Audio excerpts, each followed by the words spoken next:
সুদের পাপের 17টা ভাগ আছে। ছোট ভাগ হলো মার সাথে জেনা করলে যেমন পাপ হয়। নেবার সুদের পাপের 17টা ভাগ আছে। ছোট ভাগ হলো মার সাথে জেনা করলে যেমন পাপ হয়। আর ওটা আল্লাহ বলেছেন যারা সুদ খাবে তাকে ভিক্ষুক হতে হবে। সুদ খাওয়ার কারণে পৃথিবীর কয়েকটা দেশে টাকা চলে যাবে, বাকিগুলো দেশ ফকির হয়ে যাবে। সুদ খাওয়ার কারণে দেশের দু একটা লোকের কাছে টাকা চলে যাবে, বাকি লোকগুলো কি হয়ে যাবে? নিঃস্ব ফকির হয়ে যাবে, হতে হবে। ওটা আল্লাহ বলছেন ইয়ামহাকুল্লাহু রিবা ওয়া ইরবিস সাদাকাত। সুদ মানুষের টাকাকে সংকুচিত করে, সুদ মানুষকে ভিক্ষুক বানায়, আর দান করলে মানুষের টাকা বেশি হয়ে যায়। একথা আল্লাহ। কাজে আপনি সুদ খেয়ে টাকা বেশি করেছেন, হয় আপনি ভিক্ষুক হবেন, নাহলে আপনার ছেলে ভিক্ষুক হবে, হতে হবে আজ হোক কাল হোক। ওখান থেকে ফিরে আসার কোনো পথ নেই, যেহেতু আল্লাহ কথা বলেছেন। এরপরেও শিরক যত বড় পাপ, সুদ খাওয়া পাপ তত বড় নয়। কিভাবে? বিচারের মাঠে যখন আদম সন্তান উপস্থিত হবে, তখন আল্লাহ তাআলা আসবেন বিচারের মাঠে, এসে বলবেন ইয়া আদম, আদমের ছেলে মেয়ে শোনো, লা তাইতানি বেকরাবিলার যে খতায়ে সুম্মা লাকিতানি লা তুশরিক বি শায়া লা তাইতু বেকরাবিহা মাগফিরা। আদমের ছেলে মেয়ে শোনো, আজ তোমরা বিচারের মাঠে উপস্থিত হয়েছ আকাশ জমিন পরিমাণ পাপ নিয়ে। পাপ আর পাপ, তোমাদের পাপে একেবারে আকাশ জমিন পরিপূর্ণ হয়ে আছে। আমি আল্লাহ বলছি, যদি তোমাদের শিরকি পাপ না থাকে, তাহলে আমি আল্লাহ তোমার সব পাপকে ক্ষমা করে দিলাম। ইবনে আদম লাউ বালাগাত যুনুবুকা আনানা সামায়ে, এই আদমের ছেলে মেয়ে শোনো, তোমার যদি পাপ আকাশ জমিন পরিপূর্ণ হয়ে যায়, আর যদি তোমার শিরক না থাকে, আমি তোমাকে ক্ষমা করে দেব। ওয়ালা উবালি, আমি পরোয়া করি না তুমি কত বড় পাপী, আমি পরোয়া করি না তুমি কত বড় পাপী। তোমার পাপ যত আমার ক্ষমা তত, তোমার পাপ যত আমার ক্ষমা তত, তোমার পাপ যত আমার ক্ষমা তত, তোমার পাপ যত আমার ক্ষমা তত, যদি শিরক না থাকে। এটা ফরিদপুর, মানে মাগুরা মানে ফরিদপুর, মানে শিরক দিয়ে পুরো হয়ে আছে, ভর্তি হয়ে আছে।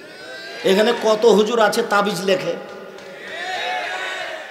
সুন্দর করে কোরআন মাজিদে তাবিজ লেখে গলায় দিয়ে দিয়েছে, কিন্তু বলছে সব মনের আশা পূর্ণ হবে, মনের আশা পূর্ণ হবে। রাসূল সাল্লাল্লাহু আলাইহি ওয়াসাল্লাম বলছেন মান তাআল্লাকা তামিমা ফাকাদ আশরাকা, কেউ যদি তাবিজ ঝোলায় তাহলে শিরক করলো। আমি বলিনি, আমি অনুবাদক, মুহাম্মদ সাল্লাল্লাহু আলাইহি সাল্লাম বলেছেন, আমি একজন অনুবাদক মাত্র। কোনো কথা সহজে উল্টানোর চেষ্টা করবেন না। আমি আব্দুর রাজ্জাক বিন ইউসুফ বলছি, আপনাকে আমি ফাঁকি দিতে আসিনি। জাতির যদি রাস্তাঘাট করে দিতে না পারি, জাতির যদি স্কুল কলেজ করে দিতে না পারি, জাতিকে চূড়ান্ত সঠিক ধর্ম দিতে পারবো ইনশাআল্লাহ। ধর্মের ব্যাপারে জাতিকে ফাঁকি দিয়ে পরকাল হারাতে রাজি নই। অতএব কোনো কথা যদি আপনার বিরুদ্ধে চলে যায়, তাৎক্ষণিক উপায়ে আপনি তার বিচার করার চেষ্টা করবেন না। অন্তত 6 মাস দেখবেন যে কথা ঠিক না বেঠিক তদন্ত করে দেখি, তারপরে কথা বলবেন। আমি তো মানুষ, ভুল থাকতেও পারে, তবে আমার শতবার দেখা আছে। পৃথিবীতে সবচেয়ে বড় পাপ হলো শিরক। আমি শিরকের সিরিয়াল দিতে পারছি না। এদেশে একটা বই পাওয়া যায়, কে বড় ক্ষতিগ্রস্ত, নাম শুনেছেন কোনোদিন? বইয়ের নাম কে বড় ক্ষতিগ্রস্ত। এই বইটাতে পাপের, শিরকের পাপের সিরিয়াল দেওয়া আছে। খালি দুটা কথা বলে যাচ্ছি, মনে রাখবেন পৃথিবীতে দুটা পাপ আছে, সেই পাপের নিজস্ব ক্ষমতা আছে, অন্য কোনো পাপের নিজস্ব ক্ষমতা নেই। তাই একটা পাপের নাম শিরক, আর একটা পাপের নাম বিদআত। শিরক করলে অতীতের নেকি নষ্ট হয়ে যাবে, এটা আমি বলিনি, আল্লাহ তাআলা বলছেন। আল্লাহ আমাদের নবীকে বলছেন লাইন আশরাকতা লা ইয়াহবাতান্না আমালুক। মুহাম্মদ সাল্লাল্লাহু আলাইহি ওয়াসাল্লাম, আপনি যদি শিরক করেন তাহলে আপনার আমল বাতিল হবে। আল্লাহ তাআলা বলছেন ওয়ালাউ আশরাকু লা হাবাতা আনহুম মা কানু ইয়ামালুন। ওরা যদি শিরক করে তাহলে তাদের আমল বাতিল হয়ে যাবে। তাহলে তো এখন দেখতে হয় কোনটা কোনটা শিরক। জন্মদিবস শিরক কিনা, দিবস শিরক কিনা, মা দিবস, বাপ দিবস, কত দিবস আছে দেশে। 31 জানুয়ারির 1 তারিখে জেনা করতে হবে, আরো কত দিবস। যে শিক্ষিত মানুষ, আপনি মনে কিছু নিয়েন না, আজকের বৈঠকে অনেক শিক্ষিত মানুষ, অনেক মাস্টার আছেন। আপনার বিদ্যাকে আমি অপমান করতে আসিনি, তবে নিজের বিদ্যা দিয়ে নিজে কাজ নেওয়ার চেষ্টা করবেন। বিচারের মাঠে কিন্তু আপনার কেউ সাথ দেবে না। আপনি হোশিয়ার মানুষ, শিক্ষিত মানুষ, মঞ্চে বসে আছেন, আপনাকে আমি কষ্ট দিতে রাজি নই, তবে আপনি মনে রাখবেন বিচার কিন্তু স্বাভাবিকভাবে হবে না। বিচার মাঠের একটা গতি হলো মানুষের কর্মকে দেখানো হবে। মিসকাল যাররাতিন খায়রান ইয়ারা, মিসকাল যাররাতিন শাররান ইয়ারা। এইভাবে একবারে টিভির পর্দার মতো আপনার পাপকে দেখতে পাবেন, নেকি পাপ দেখতে পাবেন। এই ছেলে, তুমিও দেখতে পাবা কখন আজকে তুমি তোমার ভাবিকে মোটরসাইকেলে করে নিয়ে এসছো, তাই না? এইটা তুমি ওইভাবে দেখতে পাবা। ওটা আমি বলিনি, এটা আল্লাহ বলছে। কখন তোমার কোন বান্ধবীর সাথে ঘুরেছ, ওটা আল্লাহ ঠিক করে রেখেছেন, তোমাকে ওইভাবেই দেখাবেন। তুমি বুঝতে পারছো না বিচারের মাঠ কত কঠিন। দ্বিতীয় পদ্ধতি হচ্ছে, সব লেখা আছে, আরবি পড়তে পারলেও পড়তে পারবেন, না পারলেও পড়তে পারবেন। খাতা দেওয়া হবে আপনার হাতে, আপনি পড়বেন আর বলবেন মালে হাদাল কিতাব লা ইউগাদিরু সাগীরাতান ওয়ালা কাবীরা। কি আশ্চর্য ধরনের বই, জীবনের ছোট কথাও লেখা আছে, বড় কথাও লেখা আছে। আরেকটা পদ্ধতি, 4টা পদ্ধতি, আপনার পদ্ধতিতে আপনাকে অপরাধী প্রমাণ করা হবে। আরেকটা পদ্ধতি, ইয়াউমাইযিন তুহাদ্দিসু আখবারাহা। পৃথিবীতে যা কিছু ঘটছে, মাটি হচ্ছে সবচেয়ে অত্যাধুনিক যন্ত্র। পৃথিবীর জন্মের দিনেকে এমন ভাবে যন্ত্র রেডি করে রেখে দিয়েছে যে ভেঙে যাওয়া পর্যন্ত সব কথা ধরে রাখছে। বিচারের মাঠে সব মাটি top top top top top top করে কথা বলবে জীবনে যা করেছে। আল্লাহ বলছেন ইয়াউমাইযিন তুহাদ্দিসু আখবারাহা। কোথায় তুমি তোমার চাচাতো বোনের সাথে অন্যায় করেছো, মাটি সেদিন টপ টপ করে বলে দিবে। কোথায় তুমি অশ্লীল কাজে লিপ্ত হয়েছো, কোথায় তুমি সুদের অঙ্ক লিখেছো, ঘুষের অঙ্ক লিখেছো, মাটি ওটা ধরে রেখেছে। আল্লাহ বলছেন top top top top top top করে সব বলে দিবে। 4, আল ইয়াউমা নাখতিমু আলা আফওয়াহিহিম। বিচারের মাঠে আমি মুখগুলি সিলাই করে দেবো।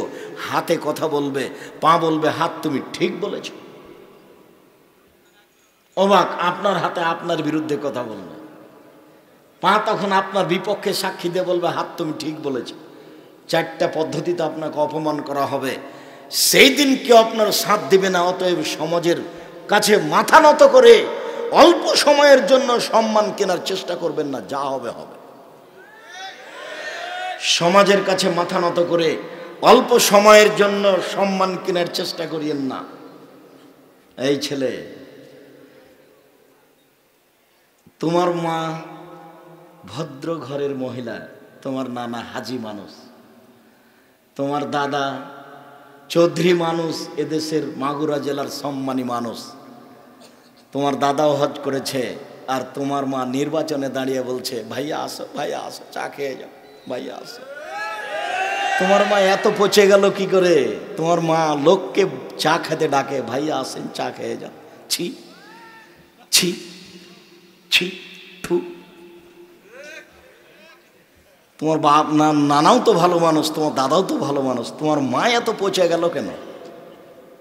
তোমার মা কি চায়, এতে কি করতে চায়? তোমাদের দেশে হিন্দু মেয়ে নাই, ওই দাঁড়ায় দে, ওই নির্বাচনে যায়, তোমার মা কেন? শুনুন, পৃথিবীতে 2টি পাপ আছে, যেই পাপের মাধ্যমে আল্লাহকে অপমান করা হয় তার নাম শিরক। যেই পাপের মাধ্যমে নবীকে অপমান করা হয় তার নাম বিদআত। পৃথিবীতে 2টা পাপ আছে যার নিজস্ব ক্ষমতা আছে। শিরক করলে অতীতের নেকি নষ্ট হয়ে যায়, বিদআত করলে ইবাদত কবুল হয় না।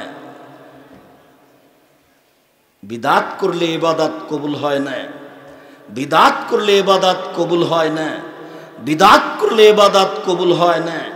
বাপ মারা গেছে, ছেলে ধনী মানুষ ঢাকায় চাকরি করে, গরু জবাই করে দিয়ে সবাইকে খাওয়াইয়েছে দেশবাসীকে। খালা ফুফু বলছে, বেটা তোর তো টাকা পয়সা আছে বেটা, তোর বাপ মারা গেল, একটু মানুষকে খাওয়ালি না বেটা? তো বাপের নামে যেটা করছেন ওটা তো সাদকা, ওইটা তো মানুষের ময়লা, ওটা তোমার বাপের গায়ের ময়লা, ওইটা শুধু ফকির মিসকিন খাবে। তো তোমার আর এক চাচা এসেছে 5 কোটি টাকা দামের গাড়ি চড়ে, সে এই ময়লা খাবে কি করে? খাবে কি করে? তুমি বেটা মাস্টার ডিগ্রি পাস মূর্খ হয়ে গেছো, তার জন্য ধর্ম মূর্খ হয়ে গেছে বেটা, ধর্মকে পাগল পেয়েছ। 40 দিনের দিন তুমি গরু জবাই করলে কেন? তার মানে তুমি শিরক করেছ।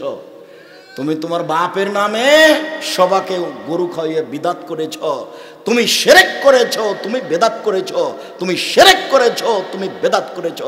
আমি আব্দুর রাজ্জাক বিন ইউসুফ বলছি, কিয়ামত পর্যন্ত আর বয়স পর্যন্ত সময় থাকলো মরা মানুষের নামে গরু ছাগল জবাই করে খাওয়াই দিতে হবে। এটা প্রমাণ হয়ে গেলে আমি আব্দুর রাজ্জাক বিন ইউসুফ জিন্দেগি তার কোনোদিন কথা বলবো না।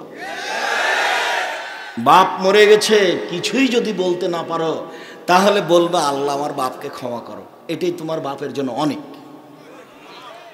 কিছুই যদি জানা না থাকে তো কবরের পাশে গিয়ে বলবে আসসালামু আলাইকুম, আল্লাহ তুমি আমার বাপকে ক্ষমা করো, এটাই অনেক। আর যদি পারো তো ফকির মিসকিনকে টাকা দাও, আর যদি পারো তো অসহায় মানুষকে কাপড় কিনে দাও, আর যদি পারো তো ভালো আকীদার প্রতিষ্ঠানে একটু পানির ব্যবস্থা করে দাও। দুইটা পথ, একটা মুখে দোয়া, একটা হলো অর্থের দান। অর্থের দান যেন গরু জবাই করে দিয়ে সবাইকে খাওয়া দিতে হবে, ওটা তো সাদকা, তো সবাই খাবে কি করে? কথা মনে হয় আমি বুঝাতে পারি না। সাদকা কে খাবে? ফকির মিসকিন খাবে না ওই ধনী মানুষটা খাবে? রাসূল সাল্লাল্লাহু আলাইহি সাল্লাম একদিন রাস্তা দিয়ে হাঁটছিলেন, একটা খেজুর পেয়ে নিয়েছেন, তখন বলছেন লাউলা আন্নী আখাফান তাকুনা মিনা সাদাকা লাকাবতুকা। ও খেজুর, যদি আমার সন্দেহ না হতো যে তুমি সাদকার হতে পারো তাহলে আমি মুহাম্মদ সাল্লাল্লাহু আলাইহি সাল্লাম তোমাকে খেয়ে নিতাম, কিন্তু আমার সন্দেহ হচ্ছে যে তুমি সাদকার খেজুর হতে পারে, আমি এই জন্য তোমাকে খাচ্ছি না। হুসাইন রাদিয়াল্লাহু তাআলা আনহু সাদকার খেজুরের পাশে বসেছিলেন, একটা খেজুর নিয়ে মুখে দিয়ে দিয়েছেন। আল্লাহর নবী লাফ দিয়ে উঠে বলছেন লেতরা কিক কিক, বমন করা হাতে আঙ্গুল মুখের ভিতরে ঢুকিয়ে খেজুর বের করে ফেলছে। তুমি জানো না আমার সারতা? তুমি জানো না ইন্না লানা কোন সাদকা, আমরা সাদকা খাই না। আরে আমি তো খাই না, আমার বংশ খায় না, আমার বংশ তো খায় না, আমাদের বাড়িতে যে কাজ করে সেও খায় না, তার উপরে হারাম। সাদকা হচ্ছে মানুষের ময়লা।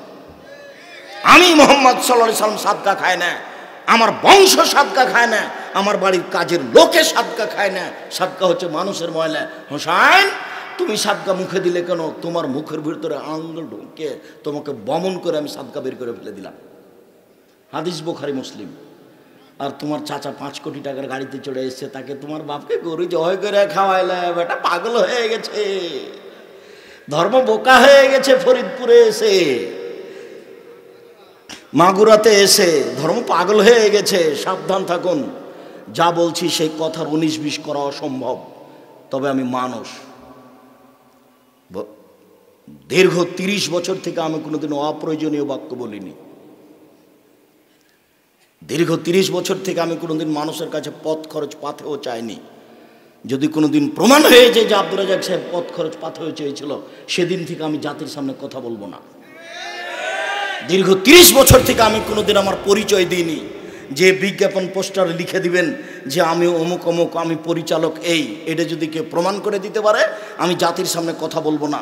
আমাকে যখন চাপ দিয়ে বলেছে যে কি লিখবো কাগজে, তখন আমি বলেছি আমার নাম আব্দুর রাজ্জাক আর আমার বাপের নাম ইউসুফ, বাপ বেটা মিলে আব্দুর রাজ্জাক বিন ইউসুফ। এর চেয়ে আমি বেশি বলিনি। বেশি প্রমাণ হয়ে যায় যদি, আমি কথা বলবো না জাতির সামনে। আল্লাহে আল্লাহর কসম, আল্লাহে আল্লাহর কসম, আল্লাহে আল্লাহর কসম, আপনাকে আমি ধর্মের নামে ফাঁকি দিতে আসিনি। বিদাত নেকির কাজ। এই যে করলেন, বাপের নামে গরু জবাই করে দিলেন, এটা বিদাত। নির্ধারিত দিনে করলেন, এটা শিরক। ওই দিনে করলেন কেন? ওই দিনে কি আছে? শিরক বেদাত দুইটা পাপের নিজস্ব ক্ষমতা আছে। শিরক বেদাত দুইটাই মানুষের ধারণায় নেকির কাজ। গাড়িটা মাগুরা থেকে ছুটেছে ঢাকা যাবে, বারবার কন্ট্রাক্টরকে বলছে ড্রাইভার মাজারে 10টা টাকা দাও গো, মাজারে 10টা টাকা দাও। মানে ড্রাইভারের মাথায় কাজ করছে যে মাজারে 10টা টাকা দিলে গাড়িটা অ্যাক্সিডেন্ট হবে না। তার মানে মাজার তার গাড়িকে রক্ষা করতে পারবে। মাজারে যে কি হয়েছে সেটাই বোঝে না, আগে পিটিয়ে একাকার করে দিল মনে হয়। আর এখানেও ঢং দেখাচ্ছে যে মাজারে টাকা দিলে রক্ষা হবে। মাজারে কে আছে আপনি নিজেই তো জানেন না। মাজারে যে আছে সে বেঁচে গেছে, তার কি প্রমাণ আপনার কাছে? একজন সাহাবী, মহিলা সাহাবী উসমান ইবনে মাজুনের প্রশংসা করেছিলেন, খুব পরহেজগার মানুষ দেখে। তখন রাসূল সাল্লাল্লাহু আলাইহি ওয়াসাল্লাম বলছেন, আল্লাহে, আল্লাহর কসম, তুমি একজন মহিলা মানুষ একজন মানুষের প্রশংসা করলে কিভাবে? আমি জানি না বিচারের মাঠে আমার সাথে কি করা হবে। লা আদরি মা ইউফআলু বি, আমি মুহাম্মদ সাল্লাল্লাহু আলাইহি ওয়াসাল্লাম বলতে পারছি না বিচারের মাঠে আমার সাথে কি করা হবে। আর তুমি তার প্রশংসা করে দিলে, মানে ওর সাথে আল্লাহ কি করবে আমি তো বলতে পারছি না। অথচ উনি একজন সাহাবী, আপনার পীরের চেয়ে কয়েক কোটি গুণ উপরে আছে। তো একজন সাহাবীর প্রশংসা করতে দিলেন না আল্লাহ নবী, যে আমার কি হয় সেটা আমি জানি না, আর আপনি ওই পীরের মাজারে গিয়ে সিজদা করলেন আর অনেক কিছু চাইলেন, হয়ে গেল। আপাতত সংক্ষিপ্ত শিরকের 2-1টা বাক্য শেষ করলাম। অনেক শিরক এদেশের মাটিতে আছে। তামার বালা, তামার আংটি, বালা, ঘড়ি জাতীয় বালা যদি এখন হাতে থাকে, অষ্টাধাতুর আংটি, তাহলে খুলে দিবেন। যদি রাখা অবস্থায় মারা যান তাহলে জাহান্নাম হবে, আর খুলে দিয়ে মারা গেলে জান্নাত হতে পারে, আশা করা যায়। কোনো প্রকার আংটি, কোনো প্রকার মাদুলি, কোনো প্রকার বালা, কোনো প্রকার তাবিজ নিয়ে সকাল করবেন না, এই বৈঠক থেকে দাঁড়াবেন না, আগে খুলে ফেলে দেন। যদি এখনই মরে যান জান্নাত হতে পারে ইনশাআল্লাহ। আপনি শিরক মুক্ত অবস্থায় মারা যাবেন। রাসূল সাল্লাল্লাহু আলাইহি ওয়াসাল্লাম বলছেন, ইন জেহা, এই বালা খুলে ফেলো, ওলাইন মুত্তা, তুমি যদি মারা যাও, এহা আলাইকা, এই বালা যদি তোমার হাতে থেকে যায়, মা আফলাহা ইয়াউমাল কিয়ামা, তাহলে তুমি বিচারের মাঠে জান্নাত পাবা না, তোমার জন্য জাহান্নাম হবে। কোন প্রকার বালা মালা এগুলো সব রাখা হবে না, যাতে সুবিধা হয়, যাতে হাতের ব্যথা ভালো হয়। হাতের ব্যথা যদি অষ্টাধাতুর আংটিতে হয়, তো উনি লন্ডন থেকে ডাক্তারি পাস করে আসলেন, উনি কি কলা করবেন? সবই যদি আপনার তাবিজ দিয়ে হবে, সবই যদি তাবিজ দেয়, তো ডাক্তার এখন কি করবে? সম্মানিত দিনী ভাই বোন, মহিলাদের ব্যাপারে 2টো বাক্য বলে আমরা আগিয়ে যাচ্ছি। যে যেখানে আছেন দিনী মুসলিম বোন, একটু খেয়াল করবেন। এই মেয়ে, গল্প করছো কেন? তুমি একটা মেয়ে মানুষ, তুমি লজ্জাবোধ করো না? এখানে দিনের আলোচনা শুনতে এসে তুমি গল্প করো কি করে?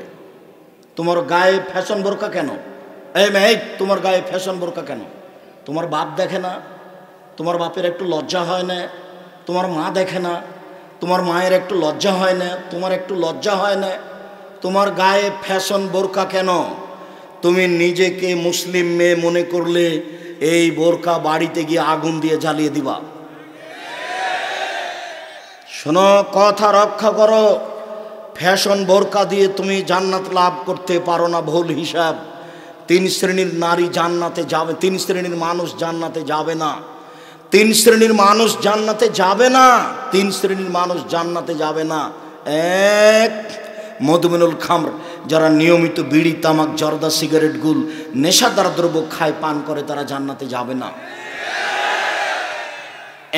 1, যারা নিয়মিত বিড়ি, তামাক, জর্দা, সিগারেট, গুল, নেশাদার দ্রব্য খায়, পান করে, তারা জান্নাতে যাবে না।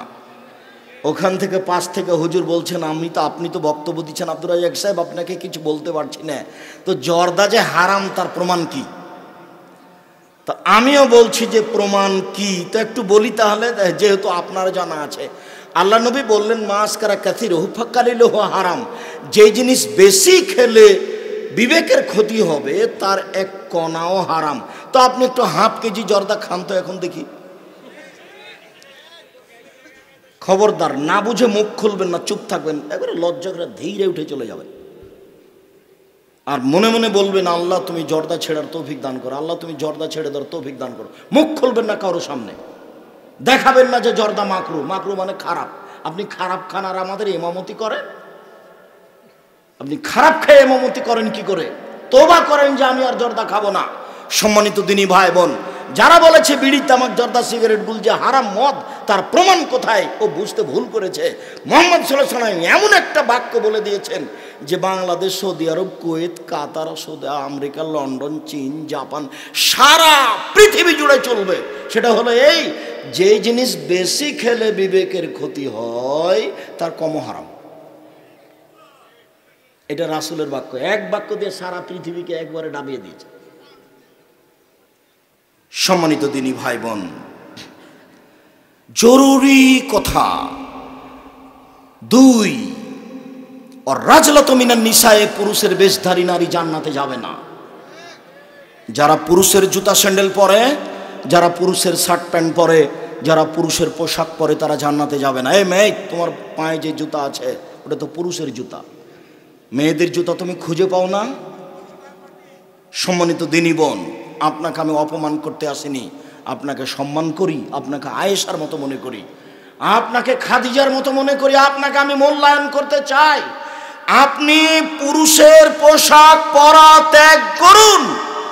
ওইসব নারী জান্নাতে যাবে না যারা পুরুষের পোশাক পরে, যারা পুরুষের জুতা স্যান্ডেল শার্ট প্যান্ট পরে, তারা জান্নাতে যাবে না। আমি অনুবাদক মুহাম্মদ সাল্লাল্লাহু আলাইহি ওয়াসাল্লাম এভাবে বলেছেন। 3, রাজলাতু মিনান নিসায়ে দায়ুসাল্লাযী ইউকাররু ফি আহলিসাল খাবাসা, যে তার বাড়িতে বেহায়াইর সুযোগ দিয়েছে সে জান্নাতে যাবে না। বাপ চলে গেছে 3 চিল্লায় লন্ডনে, বেটি ঢাকা বিশ্ববিদ্যালয়ে পড়ে, আর একজনের সাথে ঘুরে হুজুর জান্নাতে যাবে। 3 শ্রেণীর মানুষ জান্নাতে যাবে না। তার 1 শ্রেণীর মানুষ হচ্ছে যার বাড়িতে বেহায়াই আছে, যার স্ত্রী ইসলামী পোশাক পরে রাস্তাঘাটে বের হয় না, যার মেয়ে ইসলামী পোশাক পরে রাস্তাঘাটে চলে না, সেই দায়ুস, তাকে জাহান্নামে যেতে হবে। হজ করলেও, তাহাজ্জুদ পড়লেও, চিল্লা দিলেও কোনো পথ নেই। বিচার, বিচার। আর যেদিন বিচার হবে সেদিন কেউ কথা বলতে পারবে না। আল ইয়াউমা লা তামলিকু নাফসুন লিনাফসিন শাইআ ওয়াল আমরু ইয়াউমাইযিন লিল্লাহ। আজ কোনো মানুষের কোনো উপকার করতে পারবে না। একচ্ছত্র মালিকানা আমার হাতে থাকবে। আইনাল জব্বার আইনাল মুতাকাব্বির। আজ কিয়ামতের মাঠে স্বৈরাচারী, স্বেচ্ছাচারী, অহংকারী, বদ মেজাজের কোথায়? আনা মালিকুল আমলাক, আমি হচ্ছি রাজাধিরাজ। এই বাক্যগুলি ঘোষণা দিয়ে বিচার শুরু হবে। আপনি বিচারের মাঠকে সাধারণ মনে করিয়েন না। একটু কবরের শাস্তিটা, বক্তব্যটা একটু শুনে দেখেন। কবর যত কঠিন, কিয়ামত তার চেয়ে অনেক বেশি কঠিন। কিয়ামত যত কঠিন, জাহান্নাম তার চেয়ে অনেক অনেক অনেক বেশি কঠিন। কি দিয়ে বুঝায় আপনাকে আমি কিয়ামত কত কঠিন? সম্মানিত দিনী ভাই বোন, সম্মানিত বোন, আপনার জন্য জরুরি কয়েকটা কথা। 4টে কাজ যদি আপনি করতে পারেন তাহলে আপনি জান্নাতের যে কোনো দরজাতে ঢুকতে পাবেন। 4টে কাজ। 1, সালাত খামসাহা, 5 ওয়াক্ত সালাত আদায় করবেন। 2, সমাত সাহারাহা, রমজান মাসের সিয়াম পালন করবেন। 5 ওয়াক্ত সালাত আদায় করলো, রমজান মাসে সিয়াম পালন করলো। ওয়াতাত বালাহা, স্বামীকে মেনে চললো। 3, 4, আহসানাত ফারজাহা, জেনায় লিপ্ত হলো না। এই 4টে কাজ যদি আপনি করতে পারেন তাহলে জান্নাতের সব দরজা খোলা। 1, 5 ওয়াক্ত সালাত আদায় করবেন। 2, রমজান মাসে সিয়াম পালন করবেন। 3, স্বামীকে মেনে চলবেন, তিতা লাগলেও মিঠা লাগলেও। বুঝে নিলাম আপনার স্বামীর মুখ খুব খারাপ, যখন তখন আপনাকে অকথ্য ভাষায় গালি দেয়। এইভাবে কষ্ট করে সংসার করতে করতে 3-4টা বাচ্চা হয়ে গেছে। কেন আপনি তার সাথে 2 মাস 3 মাস থেকে কথা বলছেন না? এটা ঠিক নয়। যতই খারাপ লাগুক, শরীর হাতকে, নিজের অন্তরকে একবারে পাথর দিয়ে চাপা দিয়ে তার কথা সহ্য করে এই সংসার করুন, আপনার জন্য ভালো হবে। আপনি প্রতিবাদ করেন না, এটা আপনার জন্য ভালো হবে। স্বামীর সাথে কথা বন্ধ করেন, এটা আপনার জন্য ভালো হবে। আপনার স্বামী এক গ্লাস পানি চাইলো, খুব গালি দিয়েছে, সেই জন্য এক গ্লাস পানি নিয়ে গিয়ে সামনে ঠ্যাকস করে রেখে দিয়েছেন এভাবে মুখখান করে। এটা ঠিক হবে না, এটা ঠিক নয়। যদি শেষ পর্যন্ত দেখেন যে এর সাথে চলা যাবে না, বাদ দেন। আপনি খোলাক তালাক করতে পারেন, কোনো সমস্যা নেই। আপনার স্বামী যত বড়ই চাকরিজীবী হোক, যতই সুন্দর হোক না কেন, আপনাকে ভালো লাগে না, আপনি খোলা তালাক দিয়ে দেন হাদিস সহিহ। কিন্তু সংসার করলে তাকে মেনেই চলতে হবে, এই কষ্ট মেনে নিয়েই চলতে হবে। আপনি আমার দিনী বোন, যে কোনো মূল্যে তার সাথে কথা বলা বহাল রেখে, তার প্রতিবাদ না করে, তার সব কিছু সহ্য করে মেনে নিয়ে সংসার করার জন্য আমি আব্দুর রাজ্জাক বিন ইউসুফ আমার পক্ষ থেকে আপনার দিনী ভাই হিসাবে আমি আপনাকে অনুরোধ করলাম। আপনি আপনার স্বামীর সাথে কথা বলে জীবিকা নির্বাহ করেন, জান্নাত খোলা আছে। 4, জেনায় লিপ্ত হবেন না। যদি জেনা ঘটে গিয়ে থাকে তাহলে তওবা করেন, ইনশাল্লাহ যে পাপ হয়ে গেছে ওটা নেকিতে পূর্ণ হয়ে যাবে। আর আজ থেকে যদি আপনারা জেনা বন্ধ করতে পারেন, অশ্লীল কাজ বন্ধ করতে পারেন, তাহলে আপনার জন্য জান্নাতুল মাওয়া, ওটা আল্লাহ ঘোষণা দিয়েছেন। আল্লাহ বলেছেন, অনাহান নাফসা আনিল হাওয়া ফাইনাল জান্নাতে হিয়াল মাওয়া। পৃথিবীর মানুষ শুনে রেখো, যারা অশ্লীল কাজকে বন্ধ করতে পারবে আমি আল্লাহ তাদেরকে জান্নাতুল মাওয়া দিয়ে দিলাম। এটা আল্লাহর ঘোষণা। আপনি যদি আজ থেকে অশ্লীল কাজ বন্ধ করতে পারেন তাহলে আপনার জন্য জান্নাতুল মাওয়া রেডি হয়ে আছে। এই যুবক, তোমাকে আমি বহুদিন বলেছি তুমি মোবাইলে প্রেমের গল্প করো না। দেখো তোমার ভুল হচ্ছে, দেখো ভুল হচ্ছে। তোমার বংশ অপমান হবে, তোমার বাপ অপমান হবে, তুমি অপমান হবে, তুমি ধ্বংস হয়ে যাবা। মহিলা মানুষই হচ্ছে পুরুষকে ধ্বংস করার মাধ্যম, এ কথা রাসূল সাল্লাল্লাহু আলাইহি ওয়াসাল্লাম বলেছেন। দেখো, আর তুমি জীবনে তার সাথে কথা বলো না, ইনশাআল্লাহ তোমার ফল ভালো হবে। সম্মানিত দিনী বোন, আপনি 4টা কাজ করেন, জান্নাতের সব দরজা খোলা। আর 3টে আল্লাহ রাসূল বলছেন, শহীদ নবীগণ জান্নাতে যাবেন, শহীদ জান্নাতে যাবে, সত্যবাদী জান্নাতে যাবে, মহিলারা জান্নাতে যাবে। সিরিয়াল আপনি 4 নম্বরে আছে। তবে আপনার ব্যাপারে একটা কথা আছে, স্বামীর সাথে কথা বললে হাসি মুখে বলে, 1। 2, স্বামী আদেশ করলে পালন করে।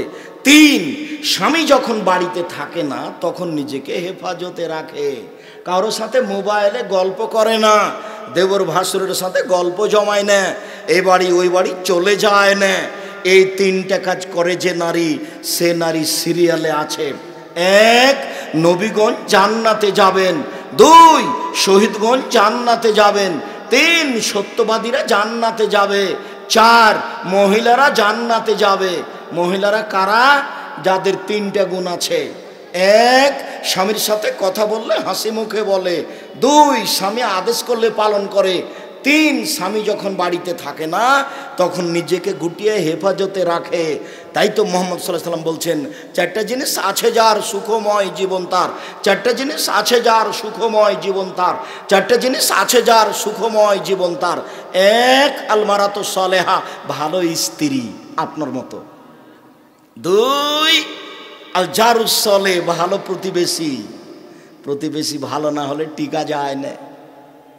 আপনার ছেলে ভাত খাওয়ার পরে প্লেটে পানি ছিল, এভাবে চালিয়ে দিয়েছে, পানিটা গিয়ে প্রতিবেশীর দেওয়ালে লেগে গেছে, এই যে লেগে গেল। 3, আলমার কাবুল হানি, একটা ভালো গাড়ি। সাইকেলের যদি বারবার চেন পড়ে যায় তাহলে ফেলে চলে যাবে, ভালো গাড়ি। 4, আল বাইতুল ওয়াসে, প্রশস্ত ঘর। অন্তত মেহমান রুমটা বড় করবেন যাতে করে 5 জন 7 জন একসাথে খেতে পারে। আর আপনার বউকে আপনার মায়ের স্বভাবে ফিরে যেতে হবে। 3টা কাজ করলে জান্নাতে যাবেই, জরুরি। 1, পরস্পর সালাম দিলে। 2, দুস্থ গরিব ফকির মিসকিনকে খেতে দিলে। 3, রাতে তাহাজ্জুদ পড়লে। এরা জান্নাতে যাবেই। তো আপনার স্ত্রীকে আমি আপনার মায়ের স্বভাবে ফিরে যেতে কেন বলছি? যে আপনারা ছিলেন 10 ভাই বোন, আপনার বাপ মা 12 জন, আপনাদের বাড়িতে ছিল 2 জন কিষান কামলা 14 জন, আর আপনার বাপের স্বভাব ছিল মসজিদ থেকে ফকির ধরে আনা, দুইজন ফকির নিয়ে এসেছে রাতে 16 জন। এতগুলি মানুষের ভাত রান্না করতেন আপনার মা ঢেঁকিতে ধান ভেঙে, কোনো সমস্যা হয়নি।